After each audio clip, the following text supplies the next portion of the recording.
नमस्कार दोस्तों, स्वागत है आपका 100% इंग्लिश के यूट्यूब चैनल पर या फिर मैं कहूँ brothers and sisters of India. स्वागत है आपका 100% इंग्लिश के यूट्यूब चैनल पर। क्योंकि आज हम जो टॉपिक कवर करने वाले हैं वो हमारे India and the world paper का बैकबोन है। We are talking about the legendary Swami Vivekananda and his historic speeches at parliament of religions Chicago 1893। Context समझ लो पहले। It was 1893। India was under British rule. गुलाम था अपना देश। The West thought India was a land of snake charmers and superstition. वहां एक young monk just 30 years old wearing orange robes पहुंचते हैं शिकागो रिप्रेजेंटिंग हिंदुइज्म। हमारे सिलेबस में जो टेक्स्ट है वो मार्कंद प्रपंजे की एडिट हुई book the Penguin Swami Vivekananda reader से लिया गया है। एग्जाम में ये रेफरेंस जरूर डालना, एग्जामिनर को लगेगा कि बच्चा पढ़कर आए। स्वामी जी ने वहां टोटल 6 इंपॉर्टेंट स्पीचेस दी थी। Let's break them down one by one ताकि हम एग्जाम में डिटेल में पॉइंट्स लिख सकें। सबसे पहली स्पीच है रिस्पॉन्स टू वेलकम। ये सबसे फेमस स्पीच है। Why? Because he started with sisters and brothers of America, जैसे कि मैंने अभी ये वीडियो स्टार्ट करी। इससे पहले लोग लेडीज एंड जेंटलमैन बोलते थे। स्वामी जी ने एक इंस्टेंट इमोशनल कनेक्शन बना लिया। की कॉन्सेप्ट क्या है इसमें? Universal acceptance. नोट कर लो, सिर्फ टॉलरेंस यानी सहनशीलता नहीं, but acceptance. He said, I am proud to belong to a religion which has taught the world both tolerance and universal acceptance. Example, उन्होंने बताया कैसे इंडिया ने इजराइलिट्स यानी ज्यूस और पारसीज को शेल्टर दिया जब वो परसिक्यूटेड थे। मेटाफर, ये एग्जाम में जरूर लिखना। रिवर एंड सी एनालॉजी, जैसे सारी नदियां अलग जगह से निकलती है पर मिलती समुंदर में है, वैसे ही सारे रिलीजन्स गॉड तक जाते हैं, ऐसा स्वामी जी का मानना था। गोल क्या था इसमें स्वामी जी का? End of fanaticism. उन्होंने होप किया कि ये पार्लियामेंट डेथ नील यानी मौत की घंटी बनेगा फेंटेसिज्म और प्रोसिक्यूशन के लिए। सेकंड स्पीच उनकी वाई वी डिसएग्री 15 सितंबर 1893 को ये इन्होंने दी थी। यहाँ स्वामी जी ने एक कहानी सुनाई फ्रॉग इन द वेल के बारे में। एक कुएं का मेंढक सोचता है कि उसका कुआं ही पूरी दुनिया है। जब समुंदर का मेंढक आता है वो बोलता है कि समुंदर बहुत बड़ा है, तो कुएं के मेंढक मानता ही नहीं है। ये उसे झूठ लगता है। स्वामी जी ने कहा हम सब हिंदूज, क्रिश्चियन, मुस्लिम्स अपने अपने कुएं लिटिल वेल्स में बैठे हुए हैं और सोचते हैं कि हमारा रिलीजन ही बेस्ट है। We need to break these barriers. कितना ग्रेट थॉट है। थर्ड है इसमें पेपर ऑन हिंदुइज्म। ये स्पीच थोड़ी टेक्निकल और लंबी है। 19 सितंबर को ये स्वामी जी ने दी थी। ध्यान से सुनो। इसमें उन्होंने हिंदुइज्म का फिलॉसफी समझाया। He said Vedas are not just books but accumulated spiritual laws, वो eternal है। वेस्टर्न्स आइडियल वर्शिप को बुरा मानते थे। स्वामी जी ने डिफेंड किया। He said ideal worship is not worshipping the stone but attempting to see the spiritual through the material. ये एक स्टेप है गॉड को रियलाइज करने का। साइंस वर्सेस रिलीजन उन्होंने दिखाया। उन्होंने कहा हिंदुइज्म साइंटिफिक है, साइंस यूनिटी ढूंढता है और अद्वैता वेदांता भी यही कहता है कि हम सब एक हैं।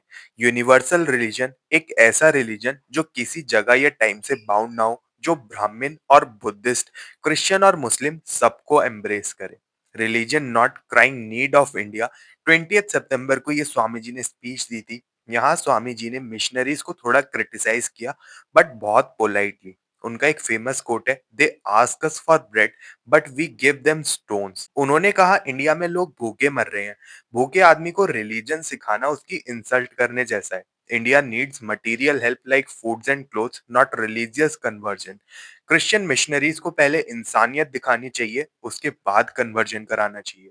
फिफ्थ स्पीच है उनकी Buddhism, the fulfilment of Hinduism, जो कि उन्होंने 26 सितंबर को दी थी। इसमें स्वामी जी ने बुद्धिज्म और हिंदुइज्म का रिश्ता समझाया। He said Buddha was a Hindu, he came to fulfil not to destroy. जैसे जीसस ने जैदिज्म को पूरा करने के लिए आए थे, वैसे ही बुद्धा हिंदुइज्म को पूरा करने के लिए आए थे। ब्रेन एंड हार्ट, ये बेस्ट पॉइंट है, मेरे को पर्सनली बहुत पसंद है। He said Hinduism is the intellect यानी कि brain of Brahmins and Buddhism is the heart यानी कि compassion of great master. Conclusion क्या था स्पीच का? इंडिया का डाउनफॉल इसलिए हुआ क्योंकि हमने ब्रेन और हार्ट को अलग कर दिया। We need both logic and compassion together. Address at the final session, जैसा कि नाम से ही लग रहा है ये सिक्स स्पीच उनकी फाइनल स्पीच थी। 27 सितंबर को ये उन्होंने दी थी। This was the closing speech. Seed analogy इसमें इन्होंने दिखाई। एक बीज जब उगाया जाता है वो मिट्टी या हवा नहीं बन जाता, वो प्लांट बनता है अपने नेचर के हिसाब से। Similarly, a Christian need not become a Hindu, nor a Hindu become a Christian. सबको ग्रो करना है while preserving their own individuality। Final motto क्या था इनका? Help and not fight, assimilation and not destruction, harmony and peace, not dissension। Guys, DU के exams में सीधा question कम आता है, थोड़ा एनालिटिकल आता है, खास करके फोर्थ सेमेस्टर में। तो ये कुछ पोटेंशियल क्वेश्चंस आप लिख लो अपने कॉपी में और इनको सॉल्व करने का प्रैक्टिस करना। सबसे पहला क्वेश्चन जो कि डायरेक्टली आ सकता है, critically analyze Swami विवेकानंदा's message of universal acceptance at Parliament of Religions। इसमें आपको फोकस करना है स्पीच 1 और फाइनल स्पीच पर। कंपेरेटिव आता है क्वेश्चन ऐसा कुछ, Buddhism is the fulfilment of Hinduism, discuss this statement in the light of Vivekananda Chicago address. इसमें आपको स्पीच नंबर 5 पर फोकस करना है। अगर एग्जामिनर का मूड थोड़ा खराब हुआ और वो क्रिटिकल क्वेश्चन पूछना चाहे तो कैसा क्वेश्चन बनेगा? How did Swami Vivekananda defend idol worship and present Hinduism as a scientific religion to the western audience? इसमें आपको स्पीच नंबर 3 पर फोकस करना है। Application based question, they ask us for bread but give them stones. Explain the context of this statement regarding India's socio-economic condition in 19th century। तो इसमें आपको present day relevance और 19th century के बारे में, India के बारे में बात करनी है। आंसर को फर्स्ट डिवीजन वाला बनाने के लिए you need to add this analysis section as well. Importance क्यों पढ़ रहे हैं भाई हम ये सब? सॉफ्ट पावर को देखने के लिए, Vivekananda was the first true cultural ambassador of India. Before him India was seen as a land of savages, जैसे कि मैंने आपको बताया स्नेक चार्मर्स का लैंड था ये। He change the narrative to a land of wisdom, nationalism. His speeches give Indians a sense of pride. हमारे अंदर का इंफीरियोरिटी कॉम्प्लेक्स ये खत्म करता है। क्रिटिसिज्म, थोड़ा सा क्रिटिकल एंगल देखते हैं। Some scholars argue that he presented a very Sanskritised, यानी संस्कृत से भरा और Brahmanical version of Hinduism, Vedanta, which didn't fully represent the folk religion of rural India। Some Western critics felt he was too aggressive and apologetic about the caste system in his defense of Hinduism. Though he attacked caste later in India, in Chicago, he was defending the religion as a whole।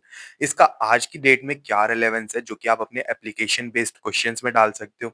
Religious polarisation, आजकल जो communal violence और religious hatred बढ़ रही है, वहां स्वामी जी का acceptance का message बहुत ज्यादा जरूरी है। Not just tolerating but respecting the other. The frog in the well, today with social media algorithms we are all becoming frog in the well. सुनते वही हैं जो हमें पसंद होता है। We need to break this echo chamber, India and the world, as India tries to become a vishwa guru again.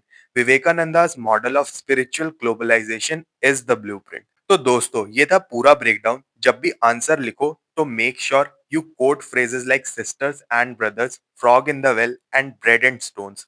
Start with the context, summarize the key argument, and in end why this speech is relevant for a secular and modern India to connect with the world। अगर ये points आपने cover कर लिए तो question में full marks पक्के हैं। अगर आपको ये वीडियो पसंद आई हो तो इसको लाइक और शेयर जरूर करें और 100% इंग्लिश चैनल को सब्सक्राइब कर लें और ऐसे इंसाइटफुल वीडियोस के लिए। मिलते हैं फिर अपने नेक्स्ट वीडियो में, तब तक के लिए happy studying and best of luck for your upcoming examinations.